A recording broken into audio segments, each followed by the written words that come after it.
La pluie tambourinait sur les toits de Toulouse, transformant les rues pavées en rivières miroitantes. Léo Morel ajusta son imperméable usé et consulta une dernière fois son téléphone pour vérifier l'adresse de sa prochaine livraison. À 32 ans, il connaissait la ville comme sa poche, mais certains jours, quand le ciel décidait de déverser toute sa mélancolie sur la ville rose, même les trajets les plus familiers devenaient un défi. Son scooter de livraison garé près de la place Saint-Pierre émettait un léger ronronnement, seul compagnon de ses longues journées de travail. Les passants pressés se bousculaient sous leur parapluie, créant une chorégraphie chaotique de tissus sombres et de pas précipités. Léo observait ce ballet quotidien avec un regard distant, celui d'un homme habitué à être spectateur de la vie des autres. Dans son petit studio du quartier Saint-Cyprien, les photos jaunies de ses parents décédés étaient les seuls témoins de son passé. Il menait une existence simple, presque monastique, rythmée par les livraisons et les quelques mots échangés avec les clients. Ses collègues le décrivaient comme le silencieux, celui qui ne participait jamais aux conversations animées de la salle de pause, mais dont la gentillesse transparaissait dans chaque geste. Ce matin-là, en préparant son circuit de livraison, il avait remarqué une commande destinée au bureau de Laurent Industries. Le nom résonnait comme celui d'une autre galaxie, un monde de gratte-ciel étincelant et de réunions importantes auxquelles il n'appartiendrait jamais. Il savait, comme tout le monde à Toulouse, que l'entreprise était dirigée par Élise Laurent, une femme dont le visage apparaissait parfois dans les journaux économiques, mais qui restait aussi mystérieuse que le building de verre qui abritait son empire. Léo remonta sur son scooter, le col relevé contre la bruine persistante. Les gouttes de pluie glissaient sur son casque tandis qu'il se faufilait entre les voitures, son esprit déjà focalisé sur les 6 livraisons qui l'attendaient encore. C'était une journée comme les autres, pensait-il, une journée ordinaire dans une vie ordinaire. Il était loin d'imaginer que le destin, tapi dans l'ombre d'une ruelle près de la place Saint-Pierre, s'apprêtait à bouleverser le cours tranquille de son existence. Car parfois, c'est dans les moments les plus banals que la vie décide de nous surprendre, transformant un simple livreur en héros malgré lui. Les nuages s'assombrissaient au-dessus de Toulouse, comme si le ciel lui-même pressentait que cette journée ne serait pas comme les autres. Et tandis que Léo s'engageait dans une rue étroite du centre historique, le destin préparait déjà sa rencontre avec un petit garçon perdu, un enfant dont l'identité allait changer sa vie pour toujours. La place Saint-Pierre s'étendait devant Léo comme une toile impressionniste, les couleurs de la ville diluées par la pluie incessante. Il venait de terminer une livraison dans une boutique adjacente quand son regard fut attiré par une silhouette inhabituelle près de la fontaine centrale. Un petit garçon, qui ne devait pas avoir plus de 8 ans, se tenait seul sous la pluie battante. Vêtu d'un uniforme scolaire haut de gamme trempé, il serrait contre sa poitrine un cartable dont le cuir luisant trahissait son prix. Ses yeux grands et effrayés scrutaient frénétiquement les alentours, tandis que ses lèvres tremblantes murmuraient des mots inaudibles. Léo sentit son cœur se serrer. L'image de cet enfant perdu réveillait en lui des souvenirs douloureux de sa propre enfance, des moments de solitude et de peur qu'il avait enfouis au plus profond de sa mémoire. Sans réfléchir, il gara son scooter et s'approcha doucement du garçon. « Salut, petit. Tu es perdu ?» demanda-t-il d'une voix douce, en s'accroupissant pour se mettre à sa hauteur. L'enfant sursauta légèrement avant de lever les yeux vers lui. « Je ne retrouve plus mon chauffeur, » balbutia-t-il. « Il devait me chercher à la sortie de l'école, mais il n'était pas là, et j'ai voulu rentrer tout seul. Mais je m'appelle Léo, » se présenta-t-il en sortant son parapluie pour abriter le garçon. « Et toi ?»« Lucas, » répondit l'enfant, semblant se détendre légèrement sous le parapluie protecteur. Quelque chose dans la façon dont Lucas se tenait, dans l'élégance naturelle de ses gestes malgré sa détresse, suggérait qu'il venait d'un milieu privilégié.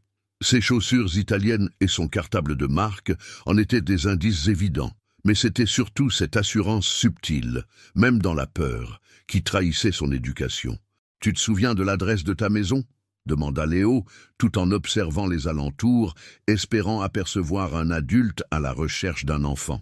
Lucas secoua la tête. des larmes commençant à perler au coin de ses yeux. « C'est dans les Carmes, mais je ne sais plus exactement où. » Un bruit de klaxon strident déchira soudain l'air humide.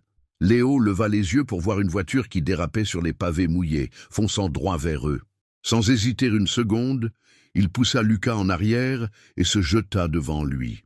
La voiture passa à quelques centimètres, éclaboussant violemment le trottoir. Dans son mouvement protecteur, Léo glissa sur les pavés humides et heurta violemment le bord du trottoir. Une douleur fulgurante traversa son bras gauche, mais son premier réflexe fut de se tourner vers Lucas. « Tu n'as rien ?» demanda-t-il, ignorant sa propre douleur. Le garçon, les yeux écarquillés par la peur, secoua la tête. « Non, mais... votre bras... » Léo baissa les yeux sur son bras gauche et grimaça.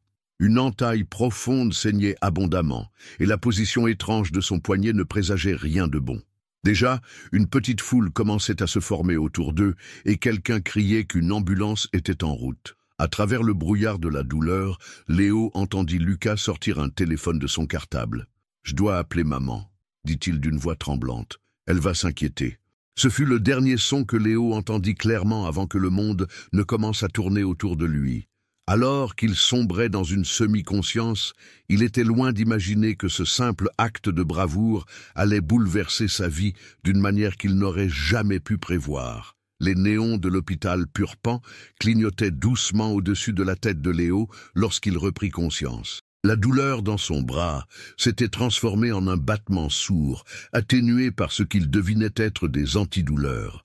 À travers ses paupières mi-closes, il distingua une silhouette élancée qui faisait les 100 pas dans sa chambre. « Il se réveille », murmura une voix féminine, au timbre à la fois doux et autoritaire. Léo ouvrit complètement les yeux et découvrit une femme d'une élégance saisissante. Grande, vêtue d'un tailleur gris perle impeccable, elle dégageait une aura de puissance contenue. Ses cheveux châtains étaient relevés en un chignon strict, mais quelques mèches rebelles s'en échappaient, donnant à son visage une touche d'humanité inattendue. « Monsieur Morel, dit-elle en s'approchant du lit, je suis Élise Laurent. » Le nom mit quelques secondes à faire son chemin dans l'esprit embrumé de Léo. Élise Laurent, la CEO de Laurent Industries. La femme dont il livrait régulièrement les colis sans jamais l'avoir rencontrée. « Lucas, » commença-t-il, sa voix rauque d'inquiétude. « Mon fils va bien, grâce à vous, » répondit-elle, et pour la première fois, son masque de contrôle se fissura légèrement. Il n'a pas une égratignure. Le médecin dit qu'il est en parfaite santé, juste un peu secoué par l'événement. Léo remarqua alors le petit Lucas, assis sagement dans un fauteuil au coin de la chambre, son cartable toujours serré contre lui. L'enfant lui fit un petit signe de la main, un sourire timide aux lèvres. Son chauffeur habituel a eu un accident de voiture ce matin, expliqua Élise, ses doigts jouant nerveusement avec le bracelet à son poignet. Le remplaçant s'est trompé d'école. Une série de malentendus qui auraient pu...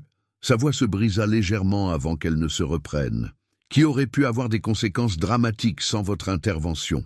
N'importe qui aurait fait la même chose, murmura Léo, mal à l'aise face à cette attention.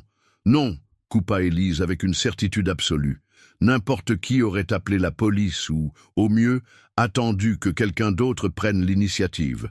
Vous avez risqué votre vie pour sauver mon fils. Elle s'approcha de la fenêtre, observant la ville qui s'étendait sous la pluie persistante. Le médecin dit que vous avez une fracture du poignet et plusieurs lacérations profondes. Vous ne pourrez pas travailler pendant au moins 6 semaines. Le cœur de Léo se serra. 6 semaines sans travail signifiait 6 semaines sans salaire. Son petit studio, ses factures, ses maigres économies. Ne vous inquiétez pas pour cela, continua Élise, comme si elle lisait dans ses pensées. Laurent Industries prendra en charge tous vos frais médicaux et votre salaire pendant votre convalescence. C'est le minimum que nous puissions faire. Ce n'est pas nécessaire, Si, ça l'est, l'interrompit-elle, se tournant vers lui avec une intensité qui le fit taire. Et ce n'est pas négociable. Un silence s'installa dans la chambre, uniquement perturbé par le bip régulier des machines. Léo observa cette femme qui semblait porter le poids du monde sur ses épaules avec une grâce infinie. Derrière son apparence parfaitement maîtrisée, il devinait une fêlure, une vulnérabilité soigneusement dissimulée. Maman, appela doucement Lucas, est-ce que Léo pourra venir dîner à la maison quand il ira mieux? Élise sembla surprise par la question, puis un sourire presque imperceptible adoucit ses traits. Bien sûr, si Monsieur Morel le souhaite. Léo, corrigea-t-il spontanément. Appelez-moi Léo. Leurs regards se croisèrent, et pendant un bref instant, les barrières sociales qui les séparaient semblèrent s'estomper. Ce fut un moment fugace, mais Léo sentit que quelque chose d'important venait de se produire, comme si une porte invisible s'était entr'ouverte sur un monde de possibilités qu'il n'aurait jamais osé imaginer. Une semaine s'était écoulée depuis l'accident. Léo, installé dans son petit studio de Saint-Cyprien, contemplait la pile de livres que Lucas lui avait fait livrer. « Pour que tu ne t'ennuies pas pendant que tu guéris », disait la note manuscrite maladroite qui les accompagnait. Le geste l'avait profondément touché. Son téléphone vibra sur la table basse. Un message d'Élise Laurent. « Lucas insiste pour savoir si vous vous sentez assez bien pour dîner chez nous ce soir. Notre chef prépare des lasagnes, apparemment ses préférées. Bien sûr, si c'est trop tôt. » Léo fixa l'écran, son pouce hésitant au-dessus du clavier. La formalité du message ne masquait pas complètement une certaine nervosité sous-jacente. Après plusieurs tentatives, il répondit simplement « Je serai ravi de venir, merci de l'invitation. » Quelques heures plus tard, un chauffeur en costume sombre sonnait à sa porte. Léo, vêtu de sa meilleure chemise, la seule qu'il avait pu enfiler par-dessus son plâtre, se sentait terriblement déplacé dans la Mercedes rutilante qui l'emmenait vers les Carmes. La demeure des Laurent était exactement comme il l'avait imaginé, une magnifique bâtisse toulousaine du XVIIIe siècle, dont la façade en briques roses s'élevait majestueusement derrière une grille en fer forgé. Le jardin, parfaitement entretenu, embaumait la lavande et le jasmin. « Léo !» La voix enthousiaste de Lucas brisa le charme intimidant des lieux.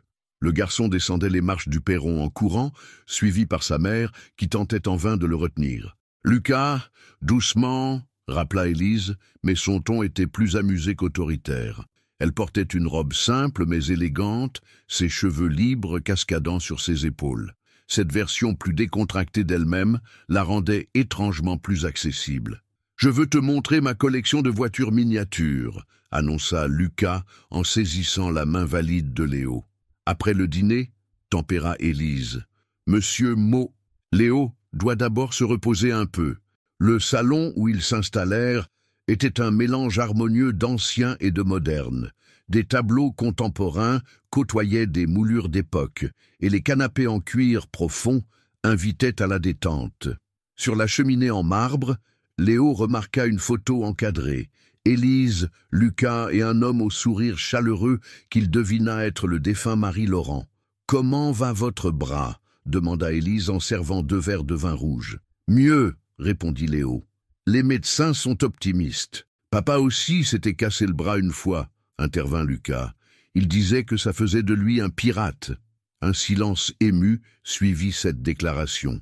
Élise posa une main tendre sur l'épaule de son fils, et Léo put voir dans ce geste tout l'amour et la protection qu'elle lui portait. « Votre mari, » commença-t-il doucement. « Thomas, » compléta-t-elle. « Il est parti il y a 3 ans. Un accident d'avion. » Elle but une gorgée de vin avant d'ajouter « Il aurait aimé votre geste. Protégez Lucas. » C'était exactement le genre d'homme qu'il était.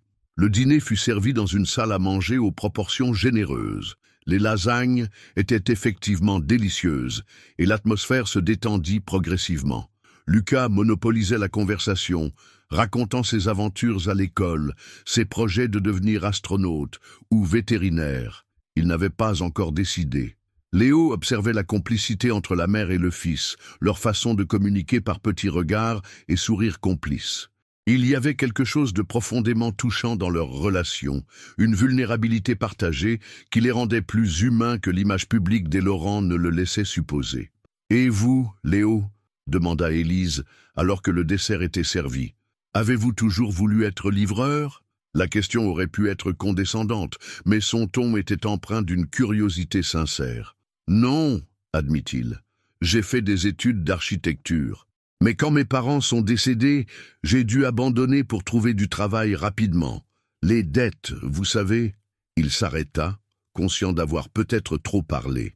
Mais Élise le regardait avec une intensité nouvelle, comme si elle découvrait une autre facette de lui. « L'architecture, murmura-t-elle. Nous avons justement un projet de rénovation pour notre nouvelle aile de recherche. » La soirée s'acheva sur cette note suspendue, pleine de possibilités inexplorées. Alors que le chauffeur le ramenait chez lui, Léo repensait au regard d'Élise, à l'innocence de Lucas, à cette maison qui respirait à la fois le luxe et une étrange solitude. Il réalisa que cette soirée avait changé quelque chose, même s'il n'aurait su dire exactement quoi. Les jours qui suivirent le dîner prirent une tournure inattendue. Un matin, alors que Léo s'efforçait de préparer son café d'une seule main, son téléphone sonna. C'était Marion Dubois, la directrice des ressources humaines de Laurent Industries. « Madame Laurent souhaiterait vous proposer une mission de consultation pour notre projet de rénovation », annonça-t-elle d'un ton professionnel. « Vos études en architecture pourraient nous être précieuses.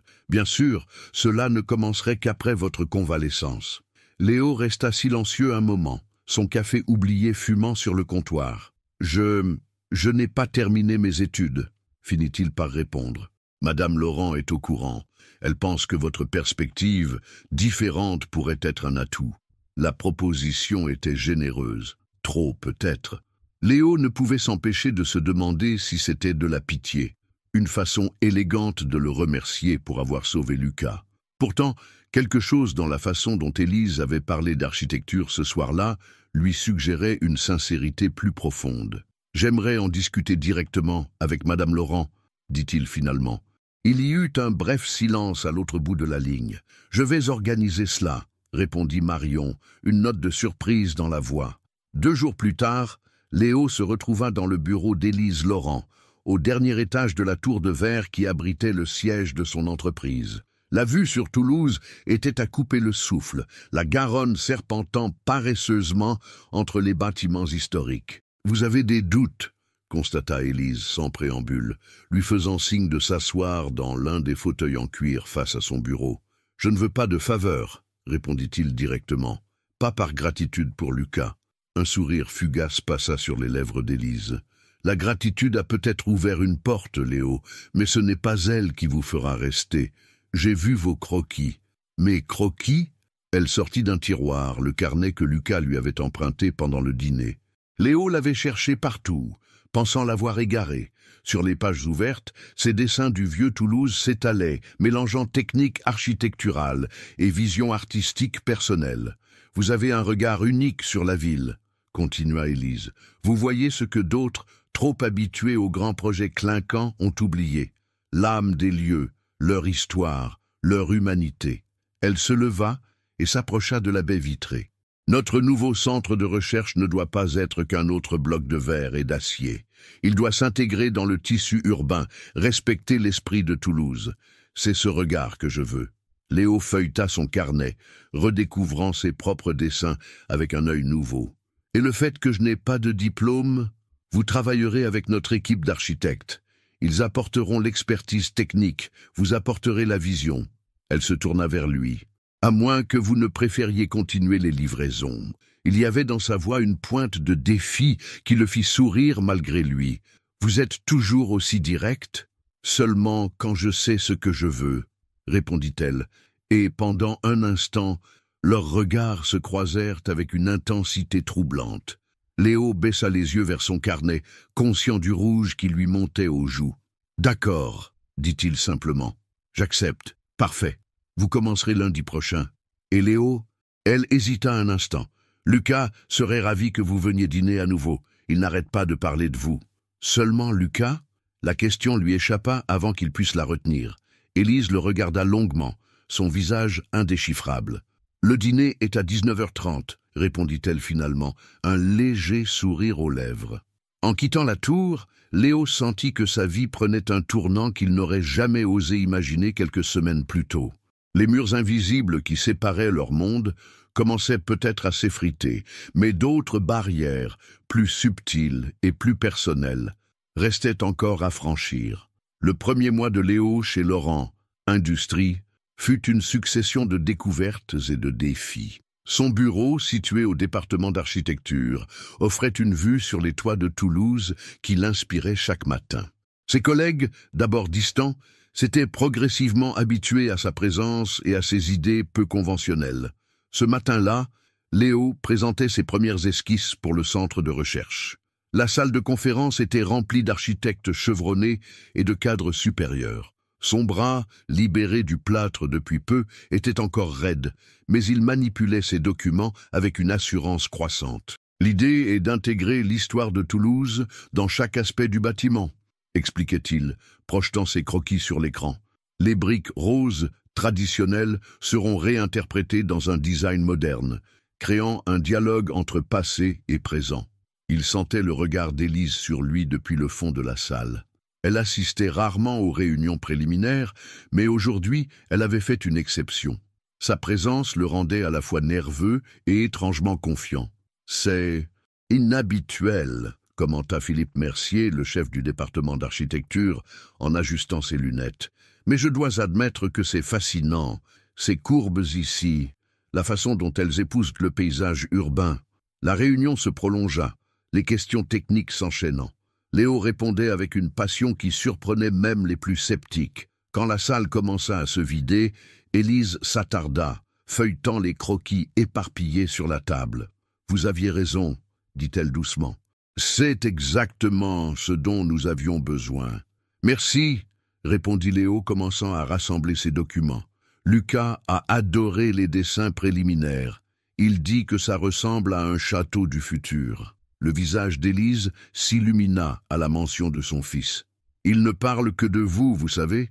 Hier encore, il me demandait si vous pourriez l'aider pour son projet d'art plastique. »« Avec plaisir, » sourit Léo. « Il est Madame Laurent. » La voix de Marion Dubois interrompit leur conversation. Le conseil d'administration attend pour la vidéoconférence avec Tokyo. Élise se redressa immédiatement, son masque professionnel reprenant sa place. « Bien sûr, j'arrive. » Elle se tourna vers Léo. « Dîner ce soir ? Lucas ne me le pardonnerait pas si je ne vous invitais pas. » Seulement Lucas. La question était devenue une sorte de plaisanterie entre eux, un code qui masquait des sentiments plus profonds. « 19h30, » répondit-elle avec un léger sourire, évitant comme toujours de répondre directement.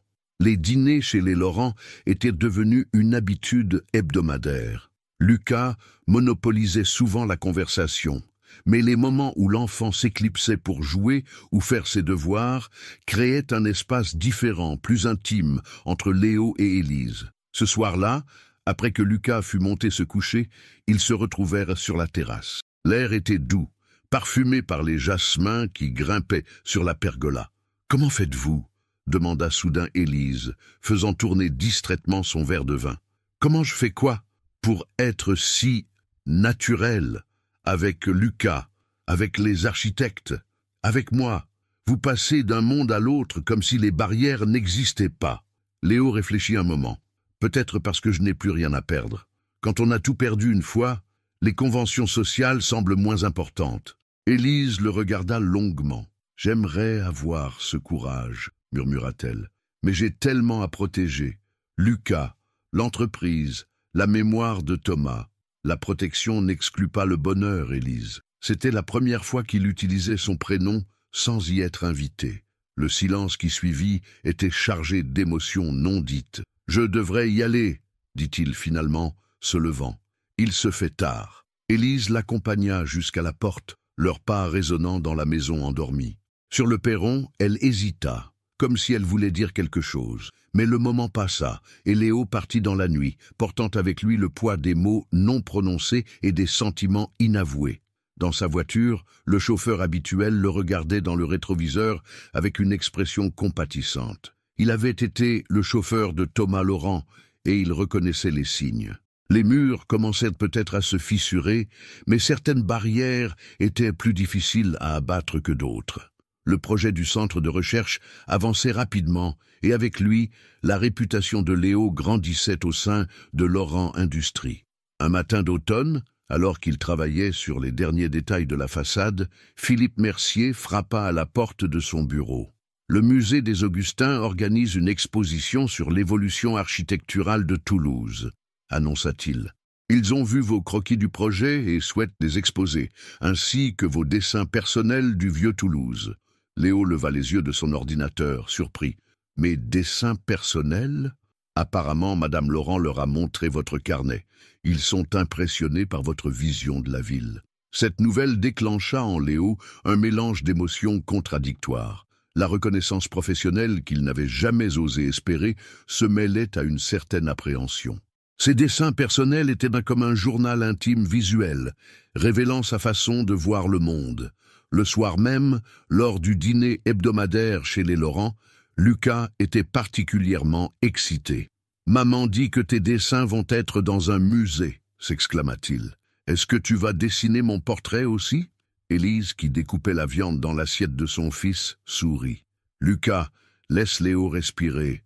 Ce n'est pas si simple. » « En fait, » intervint Léo, « j'ai déjà fait son portrait. » Il sortit de sa sacoche un croquis qu'il avait réalisé en secret.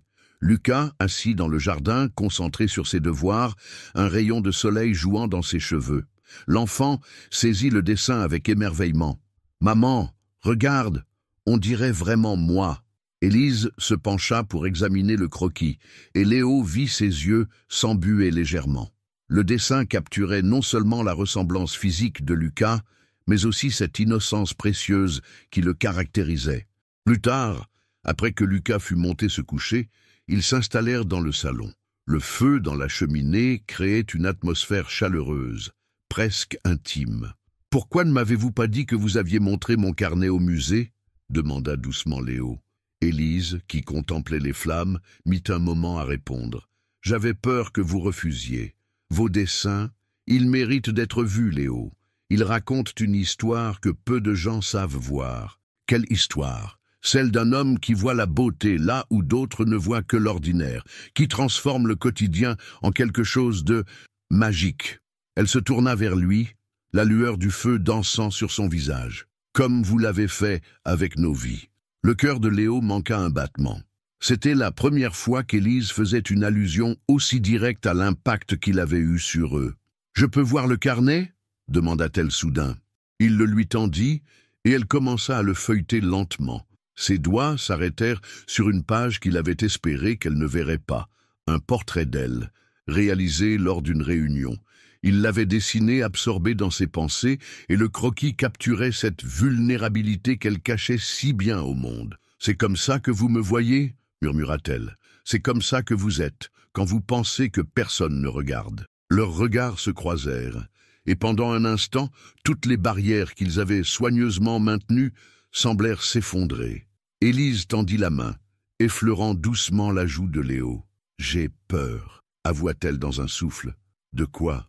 De tout ce que je ressens, de tout ce que cela pourrait signifier, pour Lucas, pour l'entreprise, pour nous, compléta-t-il doucement.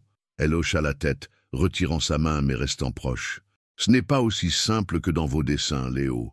La réalité est plus compliquée. Il sourit tristement.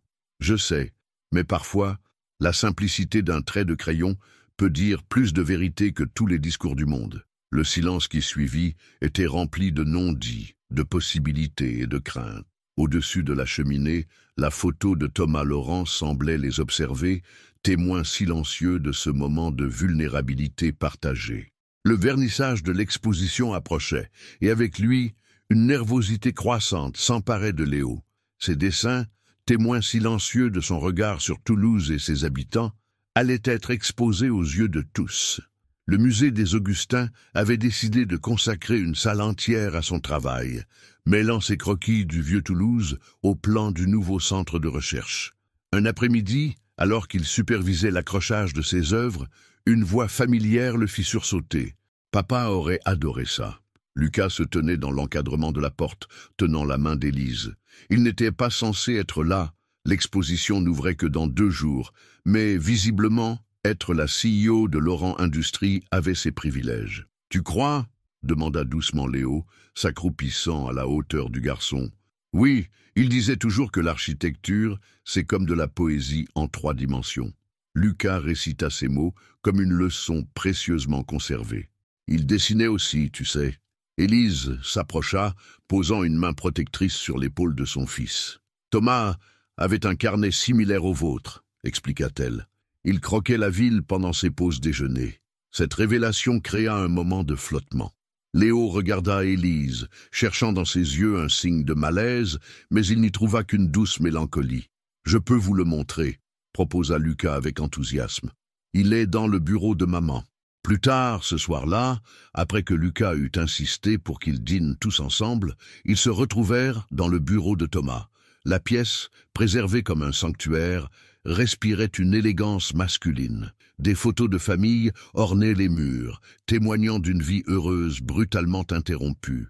Lucas sortit le carnet d'un tiroir avec une délicatesse touchante. Les pages, jaunies par le temps, révélaient un talent certain et un amour profond pour Toulouse. Léo tournait les pages avec respect, conscient du privilège qui lui était accordé. « C'est étrange », murmura Élise, qui s'était approchée. « Vous avez la même façon de capturer l'essence des lieux. Je comprends mieux pourquoi le projet du centre de recherche vous tient tant à cœur, » répondit Léo. « C'était son rêve aussi, n'est-ce pas ?» Elle hocha la tête. Thomas parlait toujours de créer quelque chose qui transcenderait le simple aspect fonctionnel, un bâtiment qui raconterait une histoire. Lucas, qui feuilletait un autre carnet, leva soudain les yeux. « Regarde, maman, papa avait dessiné ton portrait comme Léo. » Les deux adultes se penchèrent sur le dessin.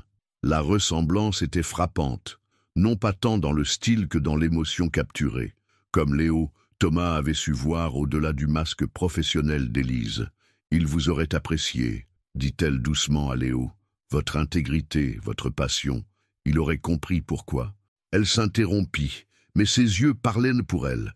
Lucas, avec cette intuition propre aux enfants, prit leurs mains dans les siennes. « Papa disait toujours que l'amour, c'est comme l'architecture, » déclara-t-il solennellement. « Ça prend du temps à construire, mais quand c'est bien fait, ça dure toujours. » Élise étouffa un sanglot rire, attirant son fils dans ses bras. Léo les observait, ému par cette sagesse enfantine qui venait de briser une barrière invisible. Dans ce bureau empli des souvenirs de Thomas, quelque chose de nouveau prenait forme, non pas pour remplacer le passé, mais pour construire sur ses fondations. « Il a raison, vous savez, » dit finalement Léo. « Certaines choses méritent le temps qu'on leur consacre. » Élise le regarda longuement, puis sourit à travers ses larmes. « Oui, elle le mérite. » Cette soirée marqua un tournant.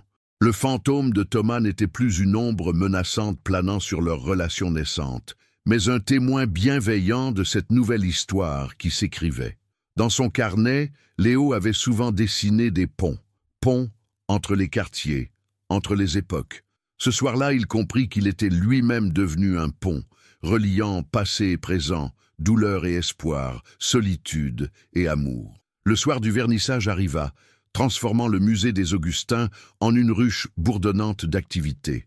L'élite toulousaine se pressait dans les salles voûtées, coupe de champagne à la main. Les croquis de Léo, élégamment encadrés, semblaient prendre vie sous l'éclairage soigneusement étudié. Léo, vêtu d'un costume que le tailleur d'Élise avait confectionné pour l'occasion, se tenait légèrement en retrait, observant les réactions des visiteurs. C'était étrange de voir ses dessins intimes ainsi exposés, comme des fragments de son âme offerts au regard public. « Monsieur Morel !» Une journaliste de la Dépêche du Midi s'approcha, carnet en main. « Vos dessins racontent une histoire fascinante de Toulouse. Comment êtes-vous passé de livreur à architecte consultant pour Laurent Industries ?» Avant qu'il ne puisse répondre, une voix familière intervint. « Par le talent et le courage. » Élise venait d'apparaître à ses côtés, resplendissante dans une robe de soirée bleu nuit. Lucas, élégant dans son petit costume, se tenait près d'elle. « Madame Laurent !»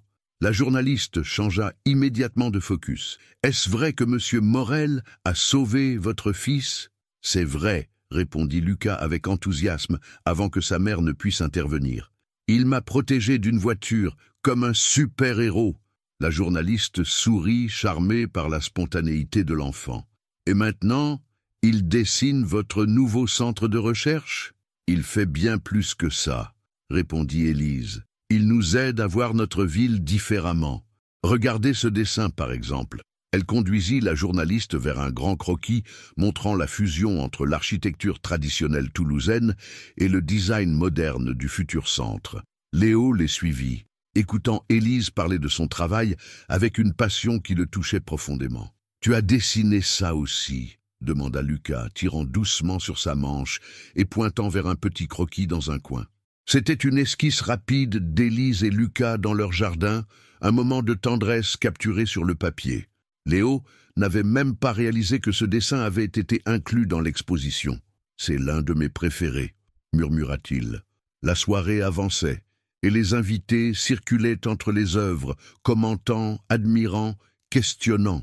Philippe Mercier ne tarissait pas d'éloges sur la façon dont les dessins de Léo avaient influencé la conception du centre de recherche. Des architectes renommés venaient le féliciter, des cartes de visite étaient échangées.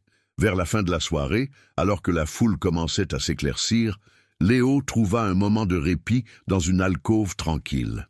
Lucas s'était endormi sur une banquette, sa tête reposant sur les genoux d'Élise qui lui caressait doucement les cheveux. « Fatigué ?» demanda-t-elle, quand Léo s'assit près d'eux. « Un peu surréaliste, admit-il. Tout ça, c'est comme un rêve. Un beau rêve, le plus beau. » Il regarda Lucas endormi. « Même si parfois j'ai peur de me réveiller. » Élise prit sa main, entrelaçant leurs doigts. « Ce n'est pas un rêve, Léo, c'est réel. Nous sommes réels. » Un groupe de retardataires passa près d'eux, et Léo sentit Élise se tendre légèrement, mais elle ne lâcha pas sa main. C'était un petit geste, mais il signifiait beaucoup.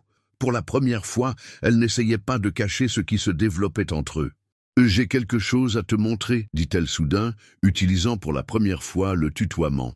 Elle sortit de son sac un petit carnet. « J'ai commencé à dessiner aussi. » Léo ouvrit le carnet avec précaution. Les dessins étaient maladroits, mais touchants. Des croquis de Lucas, quelques tentatives de capture du jardin et... lui. Elle l'avait dessiné plusieurs fois, concentrée sur son travail, riant avec Lucas, perdue dans ses pensées. « Je ne suis pas très douée, » s'excusa-t-elle. « Tu es parfaite, » répondit-il doucement. « Ces dessins sont parfaits parce qu'ils sont sincères. » Lucas remua dans son sommeil, murmurant quelque chose d'incompréhensible. Élise rajusta tendrement sa veste sur ses épaules. « Il t'aime beaucoup, tu sais, » dit-elle. « Ce matin, il m'a demandé si tu pourrais venir habiter avec nous. » Le cœur de Léo manqua un battement. « Et qu'as-tu répondu ? Que certaines choses prennent du temps. » Elle le regarda dans les yeux. « Mais que parfois, le temps nous donne exactement ce dont nous avons besoin. » Dans le musée presque désert, entourés par les dessins qui racontèrent leur histoire, ils restèrent ainsi, main dans la main, le petit Lucas endormi entre eux, comme une famille qui se découvrait peu à peu. Les semaines qui suivirent le vernissage apportèrent des changements subtils mais profonds dans la vie de Léo.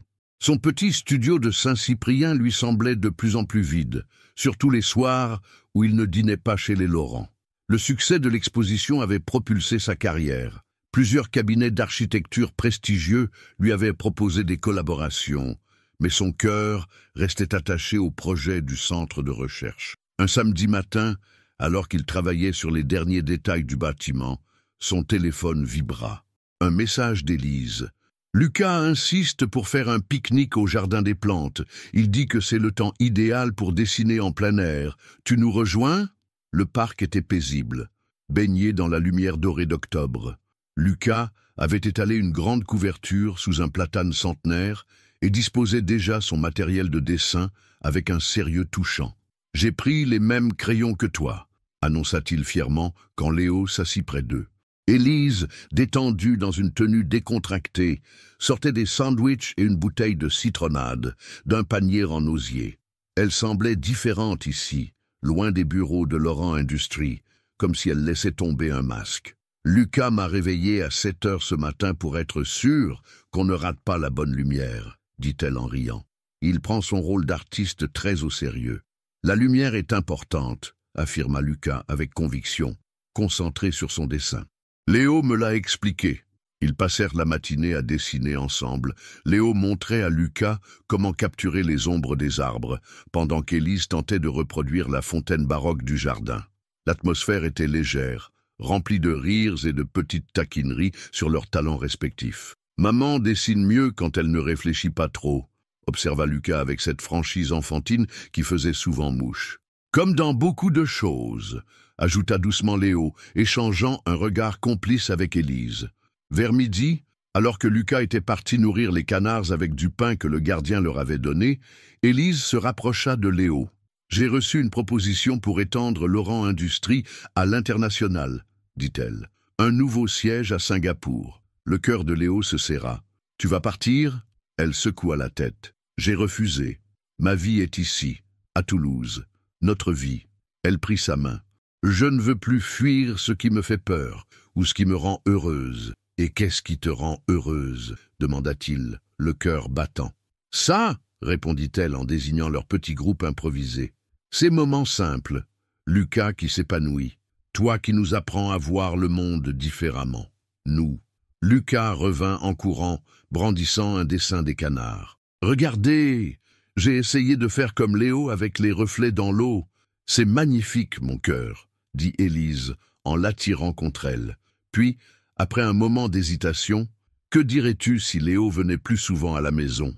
Le visage de Lucas s'illumina. « Comme tous les jours, peut-être, » répondit-elle en regardant Léo. « Si c'est ce qu'il veut aussi. » Léo sentit son cœur s'emballer. « Tu es sûr ?»« Je n'ai jamais été aussi sûr de quelque chose, » répondit-elle. « Nous avons assez attendu, assez douté. La vie nous a donné une seconde chance de construire quelque chose de beau, comme ton centre de recherche. Des fondations solides pour créer quelque chose qui dure. » Lucas les regardait tour à tour, son dessin oublié dans ses mains. « Ça veut dire que Léo va habiter avec nous ?»« Si tu es d'accord, » dit Léo, ému par l'espoir dans les yeux du garçon. Pour toute réponse, Lucas se jeta dans ses bras, manquant de renverser la citronnade. Élise riait à travers ses larmes. Et bientôt, ils se retrouvèrent tous les trois enlacés sur la couverture de pique-nique, indifférents aux regards attendris des promeneurs. Dans son carnet ouvert, le croquis inachevé de Léo montrait 3 silhouettes assises sous un grand arbre, leurs contours se fondant harmonieusement dans le paysage, comme s'ils avaient toujours été destinés à former ce tableau. Le déménagement de Léo se fit progressivement, comme une douce marée montante. Chaque jour, quelques livres, quelques dessins, quelques souvenirs trouvaient de leur place dans la grande maison des Laurent. Lucas avait insisté pour l'aider à organiser son nouvel espace de travail dans l'ancien atelier de Thomas, une décision qui avait ému Élise aux larmes. « Papa aurait voulu que ce soit ton atelier maintenant », avait déclaré Lucas avec une sagesse touchante. Il disait toujours que les beaux endroits doivent être habités par de belles âmes. Un matin de novembre, alors que le chantier du centre de recherche progressait rapidement, Léo emmena Lucas et Élise visiter le site. Le petit garçon, équipé d'un casque de sécurité miniature, regardait avec émerveillement les murs qui s'élevaient vers le ciel. « C'est encore plus beau que sur tes dessins !» s'exclama-t-il, serrant la main de sa mère. Élise observait la structure avec un mélange de fierté professionnelle et d'émotion personnelle. Les briques roses, traditionnelles, se mariaient harmonieusement avec les lignes modernes, créant exactement le dialogue entre passé et présent que Léo avait imaginé. « C'est comme notre famille, » dit soudain Lucas. « Un mélange de vieux et de nouveau qui fait quelque chose de spécial. » Léo et Élise échangèrent un regard ému. La perspicacité de Lucas ne cessait de les surprendre. Plus tard, ce jour-là, après avoir couché Lucas, ils s'installèrent dans le salon. Le feu crépitait doucement dans la cheminée, créant une atmosphère intime qu'ils avaient appris à chérir. « J'ai quelque chose à te montrer », dit Élise en sortant un dossier de son bureau. Le conseil d'administration a approuvé un nouveau projet.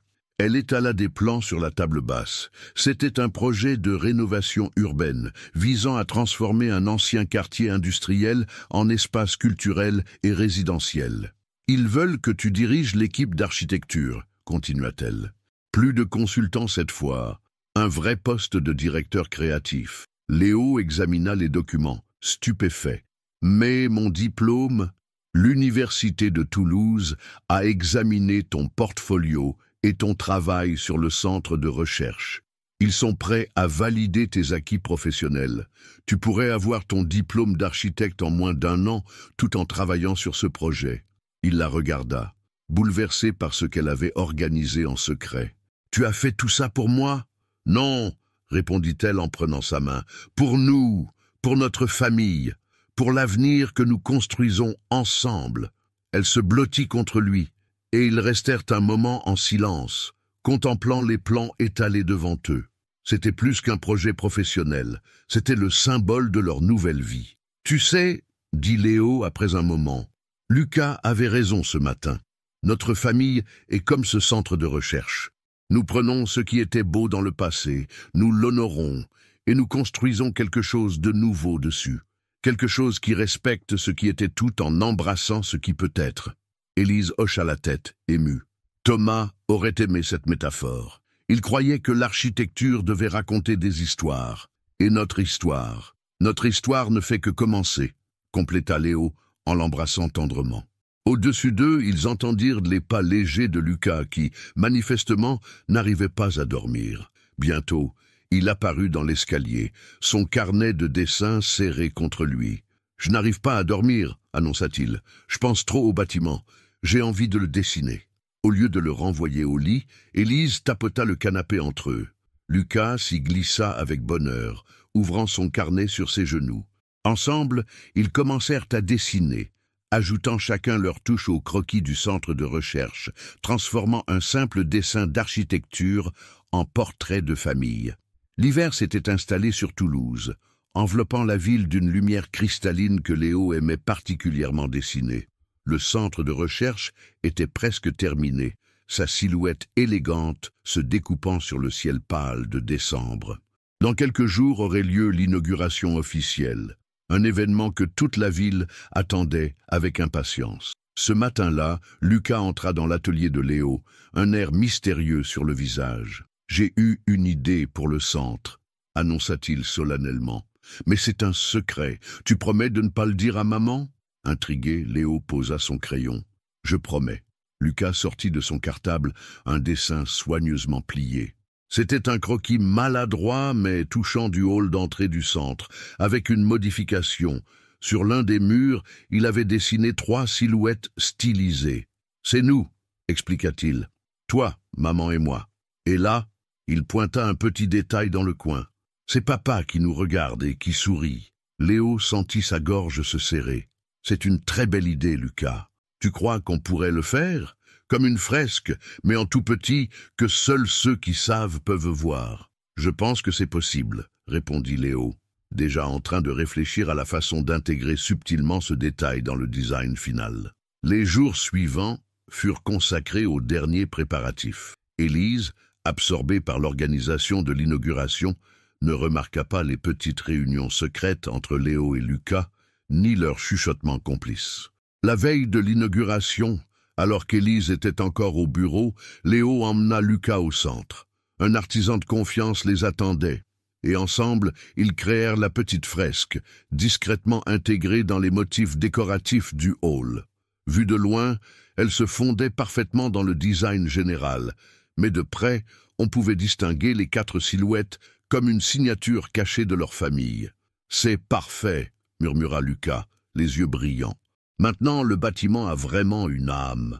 De retour à la maison, ils trouvèrent Élise endormie sur le canapé, entourée de documents. Léo la couvrit doucement d'un plaid pendant que Lucas montait se coucher. « Elle ouvrit les yeux à demi. « Où étiez-vous tous les deux ?»« Une petite mission secrète, » répondit Léo, en l'embrassant sur le front. « Tu verras demain. » Le lendemain matin, le hall du centre de recherche bourdonnait d'activités.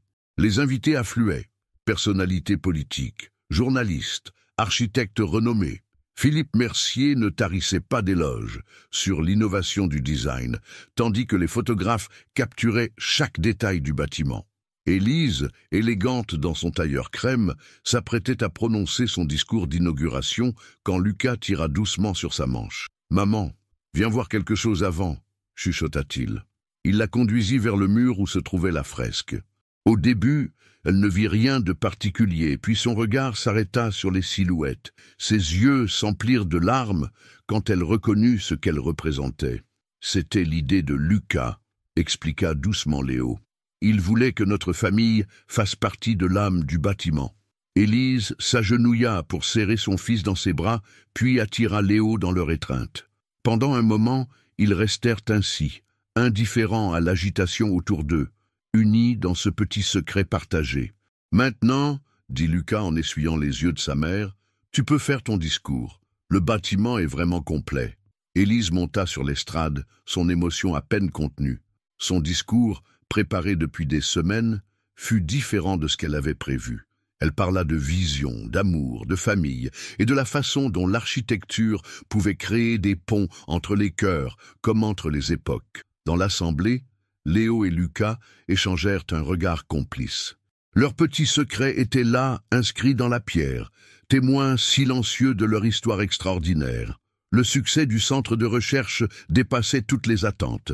Les revues d'architecture du monde entier saluaient l'harmonie unique entre tradition et modernité, faisant de Léo une étoile montante du secteur.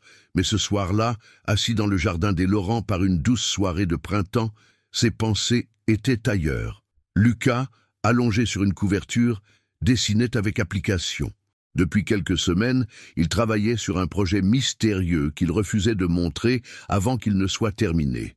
Élise, levée contre Léo dans une chaise longue, feuilletait distraitement un magazine d'architecture où figurait leur famille. « C'est étrange, dit-elle en montrant l'article.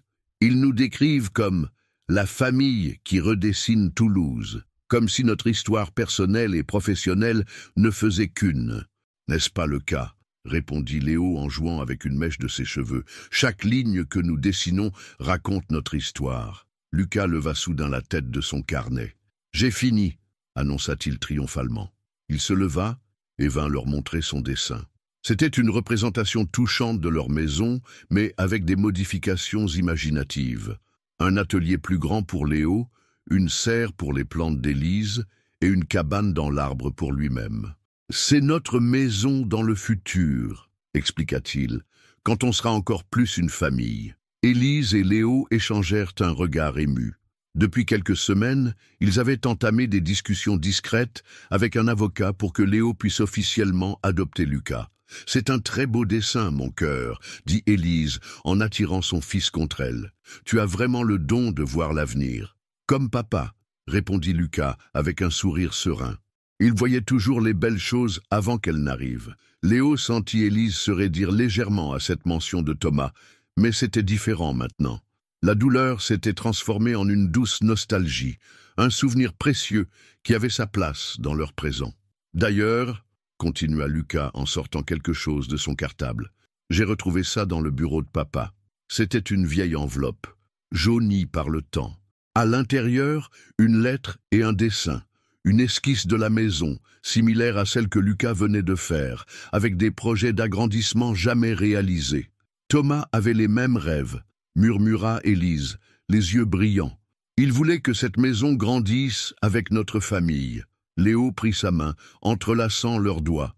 Nous pourrions le faire, tu sais, réaliser ses plans, les adapter à notre façon, comme un pont entre son rêve et le nôtre. Lucas les regardait avec espoir. Alors ma cabane dans l'arbre, on commencera par ça, promit Léo en riant. Mais d'abord, il faut que je termine mes études d'architecture. Plus que 3 mois, rappela Élise avec fierté.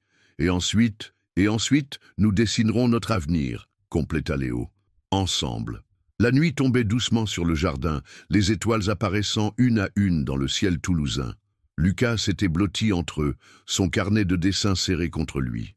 Dans la pénombre, les contours de leur famille se dessinaient avec une clarté nouvelle, comme un croquis parfait né de l'amour, du temps et de la patience. « Tu sais ce qui serait bien ?» dit soudain Lucas d'une voix endormie. « Un petit frère ou une petite sœur à dessiner aussi. » Élise et Léo échangèrent un regard surpris, puis éclatèrent de rire. Leur petit architecte en herbe ne cessait décidément jamais de dessiner l'avenir. 1 an avait passé depuis cette soirée dans le jardin. Le printemps paraît à nouveau Toulouse de ses couleurs tendres, et la ville semblait plus belle que jamais aux yeux de Léo. Debout devant le miroir, il ajustait sa cravate avec des mains légèrement tremblantes. « Laisse-moi faire », dit Lucas en s'approchant, déjà élégant dans son costume. « Ma maman m'a appris comment faire le nœud parfait. » Léo sourit, ému par ce petit moment de complicité. Cette journée était spéciale à plus d'un titre. Il recevait officiellement son diplôme d'architecte et juste après la cérémonie, ils devaient se rendre au tribunal pour finaliser l'adoption de Lucas. « Tu es nerveux ?» demanda le garçon en terminant le nœud avec application. « Un peu », admit Léo, « mais c'est une bonne nervosité. Comme quand tu as sauvé ma vie. Non, ce jour-là, je n'ai pas réfléchi. J'ai juste agi. Et ça a changé toute notre vie, conclut Lucas avec sagesse. Dans l'encadrement de la porte, Élise les observait, radieuse dans sa robe bleu ciel. Son ventre, encore à peine visible, abritait leur petit secret. Dans 6 mois, Lucas aurait une petite sœur. « Mes 2 architectes préférés sont prêts ?» demanda-t-elle en s'approchant. La cérémonie de remise des diplômes se déroula dans le grand amphithéâtre de l'université. Quand Léo monta sur scène pour recevoir son diplôme, les applaudissements les plus enthousiastes venaient du premier rang, où Lucas agitait fièrement une pancarte qu'il avait dessinée « Bravo papa !» C'était la première fois qu'il l'appelait ainsi en public, et Léo dut faire un effort pour contenir son émotion. À côté de Lucas, Élise essuyait discrètement une larme. Plus tard, dans le bureau du juge, l'atmosphère était solennelle, mais chaleureuse. Lucas tenait fermement les mains de ses 2 parents pendant que le juge lisait les documents officiels. Quand il prononça enfin les mots qui faisaient de Léo le père légal de Lucas, le garçon se jeta dans ses bras. « Maintenant, c'est officiel, » murmura-t-il. « Mais tu sais, dans mon cœur, ça l'était déjà depuis longtemps. » Pour célébrer ce double événement, ils avaient organisé une petite réception dans le jardin de leur maison. Les travaux d'agrandissement étaient presque terminés, suivant le mélange parfait des plans originaux de Thomas et des ajouts de leur nouvelle famille. La cabane dans l'arbre de Lucas dominait le jardin, première étape de leur projet commun. Philippe Mercier était là, ainsi que Marion Dubois et plusieurs collègues de Laurent Industries. Même le vieux chauffeur qui avait connu Thomas était venu, ému de voir la famille s'épanouir ainsi. En fin de soirée, alors que les invités commençaient à partir, Lucas les entraîna vers son atelier, un petit espace que Léo avait aménagé pour lui près du sien. Il en sortit un grand dessin encadré. « C'est mon cadeau », annonça-t-il. « Pour nous tous. » Le dessin représentait leur famille devant leur maison rénovée. Mais ce qui était remarquable, c'était la façon dont Lucas avait intégré subtilement l'ombre de Thomas dans la composition, comme un gardien bienveillant veillant sur leur bonheur. « C'est notre histoire », expliqua-t-il. « Comment un héros inattendu a sauvé un petit garçon et comment l'amour a redessiné notre vie. » Élise serra son fils contre elle, tandis que Léo les enveloppait tous les 2 dans ses bras. Au-dessus d'eux, les étoiles commençaient à briller dans le ciel toulousain, témoins silencieux de cette famille qui avait su transformer un acte de courage en une histoire d'amour extraordinaire. « Tu sais, » dit doucement Léo, « les plus beaux bâtiments ne sont pas ceux qui impressionnent au premier regard, mais ceux qui racontent une histoire. Notre histoire. » Lucas posa une main sur le ventre légèrement arrondi de sa mère. « Et l'histoire continue, » dit-il avec un sourire radieux. Dans le jardin paisible, sous le ciel étoilé de Toulouse, leur famille était comme une de ces œuvres architecturales parfaites, un mélange harmonieux de passé et de présent, de souvenirs précieux et de rêves nouveaux, un chef-d'œuvre d'amour construit pierre par pierre, dessin après dessin, jour après jour.